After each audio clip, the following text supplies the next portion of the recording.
Hey, what's up everybody? Yeah, so my name's Munoz. I work at Genvid Technologies. We're an interactive streaming company that basically allows game developers to make their video streams interactive. So you can imagine your viewers basically become your players. Cool. A little bit about myself. I actually got my start in Boston indie scene. Spent a lot of time there working with a bunch of developers, doing a bunch of cool stuff. Then went to Riot, where I worked on esports, and then worked on a bunch of the R&D stuff. Some of it, like the board game and one of the mobile games that came out, were really fun, really instructive, and like learning a bunch of stuff. And then I made my way over to that game company to work in production on their newest game, Sky, for a little bit. A little bit about Genvid. So we were formed in 2016. We're a company that is founded by a bunch of Square Enix people. They were working on cloud gaming and what that looks like to have, persistent worlds with thousands of people playing. And as a result of a lot of the playtests they were doing for their games, they decided, what can we do utilizing cloud? What can we do to actually get this kind of group dynamic, these new kinds of gameplay going? Oh, okay, cool, popped out.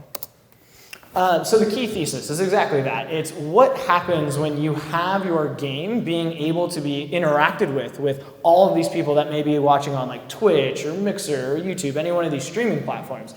And for me, coming from the indie side, it gets really exciting because it opens up a new kind of gameplay where, traditionally you have Twitch chat, you can only sit there, you can chat with people there, you can tip them, you can not do a whole lot as a viewer, but with our technology, you're actually able to do things as dynamic as drop in an enemy if you wanted to, or be able to cheer for somebody and have that maybe have a gameplay effect in the game itself.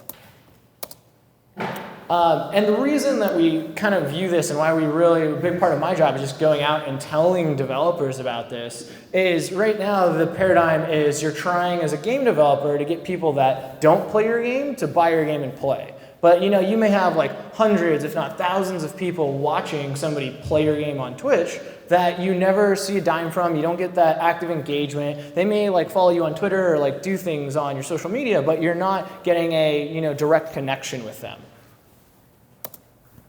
And so this is just illustrating that, I talk a lot about this capability of a viewer to directly interact, but the way we think about interactivity in our video streams for Genvid is a spectrum, where you have traditional players, people that are still playing your game, the traditional model, but then you also have people that are going to want to interact. They're going to want to be a little bit more engaged, a little bit more active in how they actually affect your stream. And then also your traditional spectators, where it is all about, passively watching. But with this capability of interactivity, you can kind of go back and forth as a viewer anywhere from, hey, I want to be super involved and actually have a drastic impact to, hey, I'm making dinner now I just want to watch again. And so we're really focused on how can we unlock the potential of those viewers, both the super engaged ones as well as the spectators, to like kind of liven up how they go about watching games.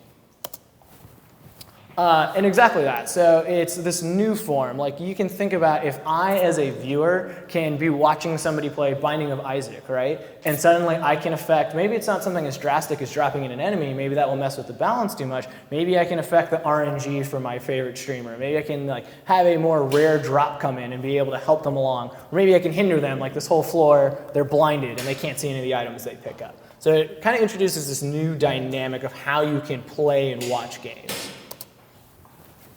And right here, this is just exactly that, highlighting that as a viewer, like a person in traditional sports, when you go to the stadium, there's that 13th person effect. You feel like you are part of a team, like you're cheering for somebody or you're cheering for your team when they're on defense. And being able to be in the stadium itself is something that we're trying to replicate for games themselves. Right now it sucks. Like you're on Twitch, you can't do anything other than chat. We're really trying to unlock what could that look like? What could game developers do as interactions when you enable that capability?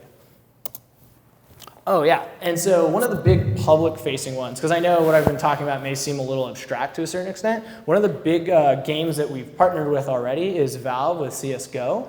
So I just want to show you a little bit about what this can look like. Now, CSGO being a competitive game, we're not actually impacting the gameplay, but we're helping viewers determine how they watch by pulling up stats, customizing their HUD, and basically changing the way in which they watch. Let me see if this one actually plays.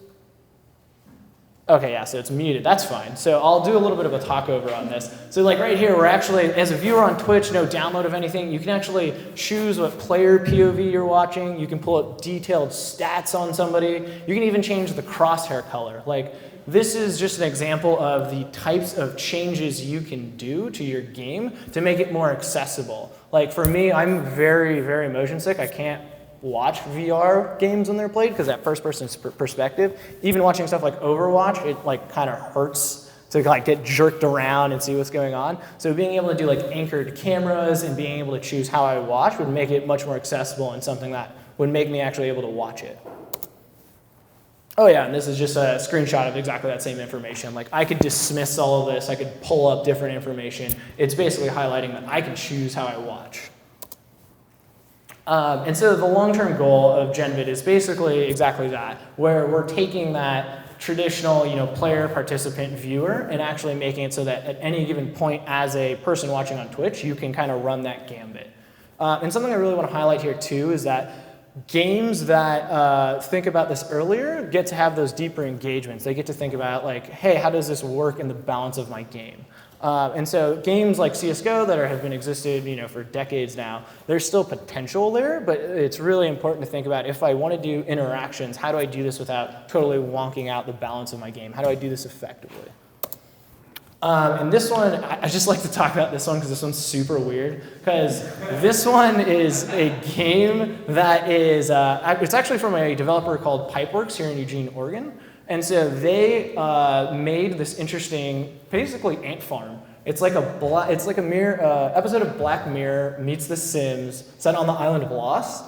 And so no one's actually playing this game. Like every single character here is actually driven by an AI. It's all running in the cloud, and you as a viewer can actually jump into the stream when they make it live and they go public, and you can actually like become a patron of these different characters that have all their different feelings and emotions. And just like with Battle Royale, you can like drop in things to help them. Or, hey chat, like is the volcano gonna explode next week? And so we as viewers get to actually kind of like poke and prod at this ant farm. Oh yeah, and this, again, because it can seem a little abstract, it's just like, oh, that's esports, and I'm not necessarily seeing a crossover on other types of games. It's something that can be done anywhere from a single developer, like one developer I'll show you in just a bit, to AAA games like CSGO. I don't think there's sound, so that's fine. I'll just kind of talk over this for a little bit. Yeah, so just like I mentioned, it's all about making it so that you can play on your streams. This first game is from a single indie developer in Japan, where he integrated the tech in like 3 days. Because we made the tech particularly easy to integrate because we know where the design needs to go is thinking about the balance of the game. With him, like he wanted to be able to drop in enemies, helpful items to the people that are playing his bullet hell shooter. So he needed to dedicate his time to what happens when thousands of people can drop in items. Chicken is, oh my god, this sounds weird. This is like a Cronenberg Pokemon battle pit. Where you're actually, as a streamer, able to have different monsters jump into this fight, and we as viewers can actually cheer for the animals. That gives them more energy to execute attacks. We can throw in like hamburgers and bandages. We can like do all of these items to actually affect what's going on. And so like this kind of shows like no one's playing this game. Like the streamer themselves are more of a shoutcaster, like a game host. And this one, Project Elusis, this is the one I was talking about. This is very much a kind of what I look to as the potential end game for a lot of these kinds of experiences where no one's playing, anyone can go and watch, you can tune in at any given time, and they're exploring a lot of different ideas for how you could actually take that same model and make it almost like watching a season of Survivor. Something where you tune episodically, and so you're having a chance to have an effect on what's going on and vie for control of the island, essentially. I think that's all of them, so I'll kind of skip ahead. Yeah, and that's pretty much it. Just a quick little overview of what Genvid's doing. My big role is just kind of to let developers know about it. It may not work for every game, but the more people that know about it, the more chances and opportunities there is to make really cool content.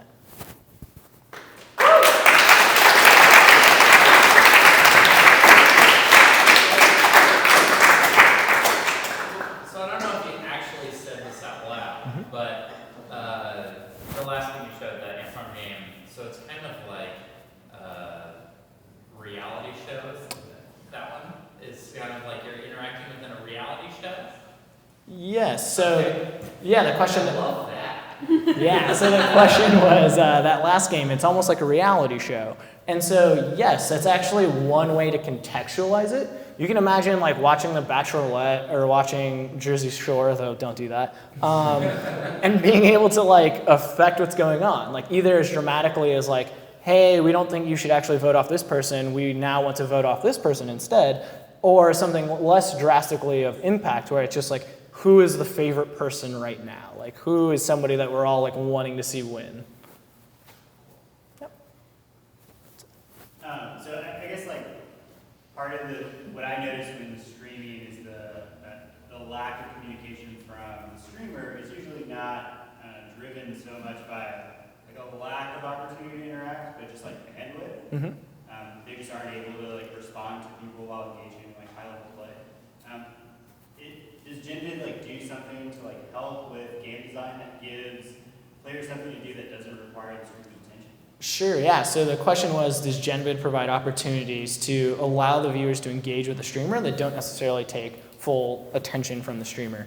And so we do have a number of opportunities. The way we kind of look at our SDK, because it's available for free online, is it's an open toolbox that developers can kind of pick and choose what they want. So everything that we showed here, it's not prescriptive. It's not like the only things that can be done with the tech. They're just the things that the developers themselves have kind of determined, like this is what we want to do. So there's actually, and I can show you as a note too, I have demos. I can show you guys all those games like running live if you want to see them. There's a couple examples in there where the streamer isn't doing anything.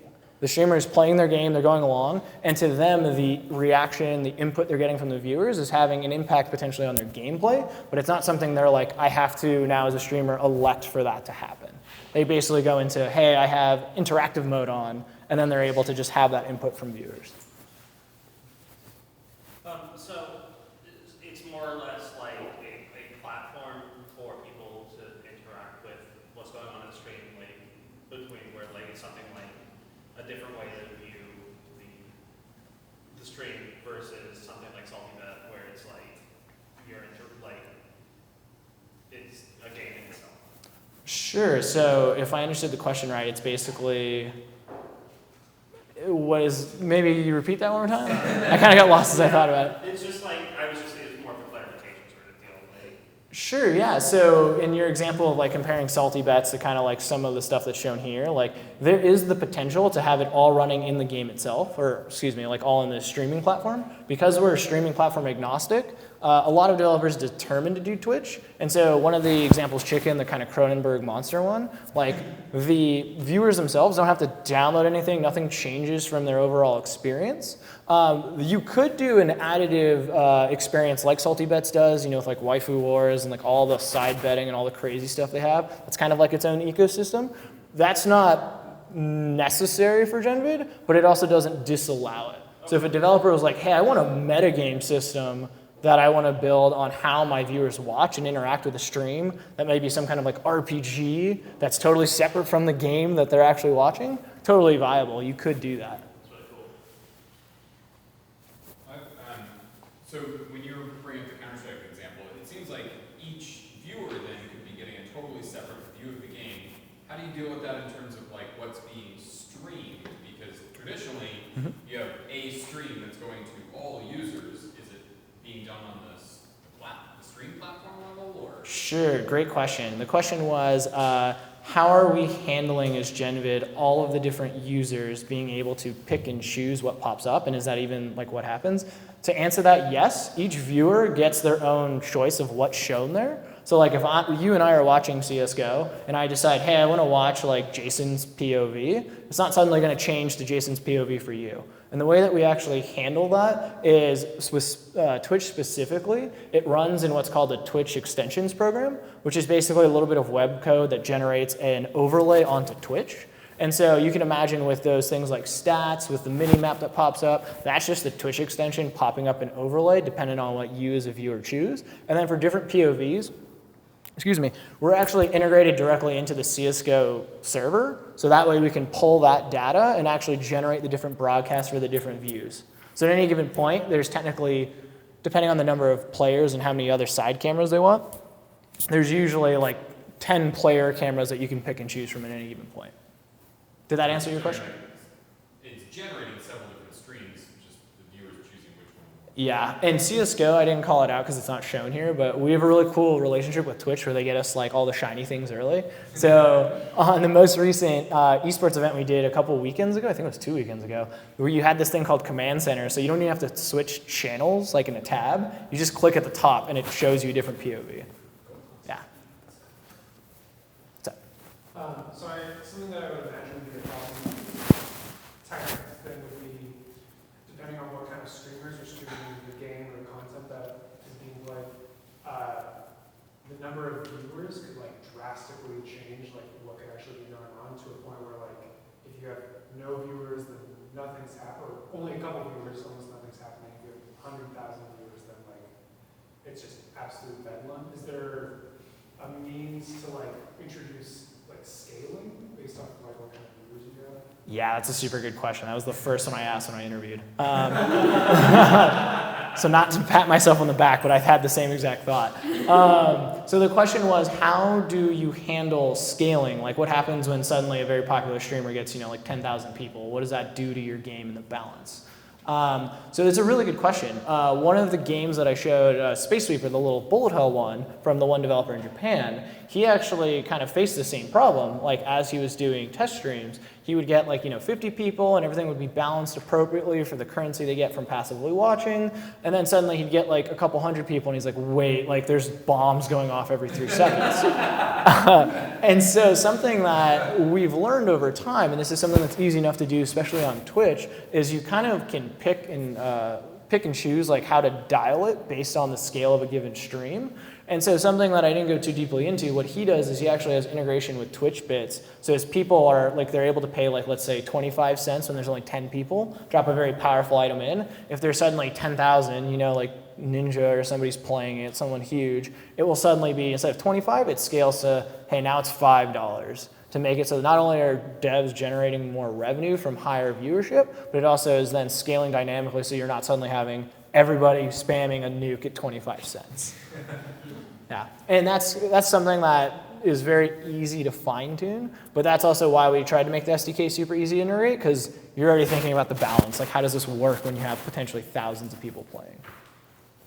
Did that answer your question? Yeah. So. There's a tool in the Mario and Zelda community called crowd control that's used for doing like a charity stream. Mm-hmm. Is there a similar use case with Genvid? I'm not super familiar with that one specifically for the charity case. I know about the ones that it will randomize a run, but what's the charity So stream? this one, it's bits driven like everything else, but like you spin bits to get an extension currency, Mm-hmm. and then you can use that in extension currency to influence the game. So you can do things like insta-kill Mario or Mm-hmm. randomize the enemy, stuff like that. It's just like, it's pure chaos, completely unbalanced, but Yeah. it's fun, and it's a way to heckle, and also donate money to a good cause.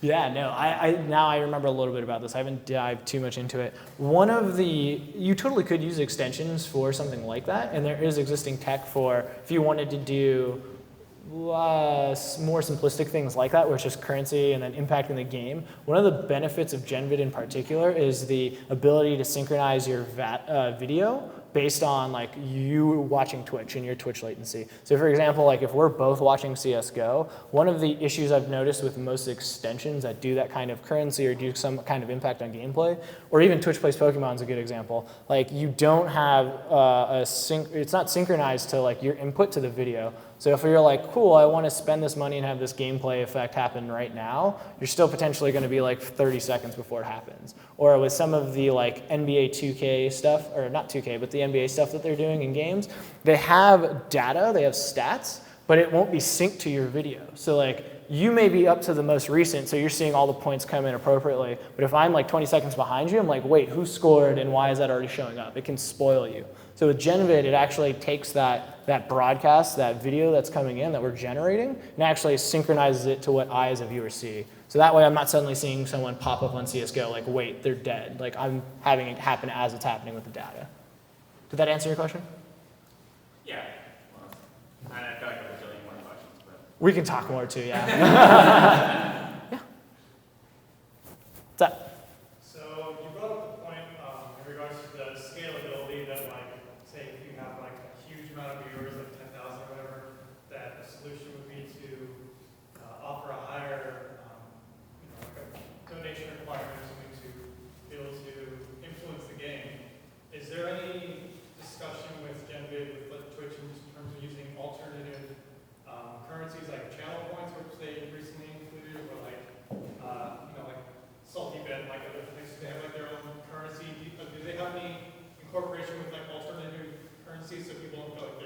gatekeep out of it being involved because we don't have $5 constantly throwing out or something? Sure, yeah. So to clarify too, like not all of the interactions are gated by like bits and like having to pay money. That example is particularly to illustrate like the scaling based on like how many people are in there. So you can imagine you can still collect free currency and then drop in those same things that cost $5. So you're not suddenly like, oh, I need to pay money or I can't interact, unless a developer wanted to do that, but that'd be questionable. I might talk to them about that. But to your question of can you use external currencies outside of Twitch bits or even channel points, because I know that's upcoming, to actually integrate into your game, you could do that, but I know Twitch is pretty finicky about it. Like you couldn't suddenly be like, hey, I want to use something outside the bit system to process payment that will cause an interaction to happen on Twitch, like via Twitch. But that's also why we run platform agnostic. So if you're like, hey, I wanted to do this in YouTube where they don't let you do that and you set up your own payment system essentially to accept tips and cheering and whatnot, you would then not have to worry about integrating with Twitch. Did that answer your question? Yeah. One more, okay. What's that? You mentioned earlier having like participants and spectators be potential. You noted them as like potential people for game developers, where like the actual players are like the core customers. Do you have ways that you're hoping to generate revenue for developers via spectators and participants? Sure, yes. I kind of glazed over that fact quickly, but that's a really good question. And the question was, how are you guys thinking, how's Genvid thinking about being able to generate revenue from spectators and viewers for the developers themselves? So yeah, that's something that we constantly think about. It's something that like this is all well and good, but if developers can't make money off of it, like they're not going to care. And so something that we've put a lot of time into and now have kind of like a wealth of knowledge, having done so many different games and worked with stuff outside of games as well, is thinking about how do traditional like sports and other activities where there is that viewer element generate revenue.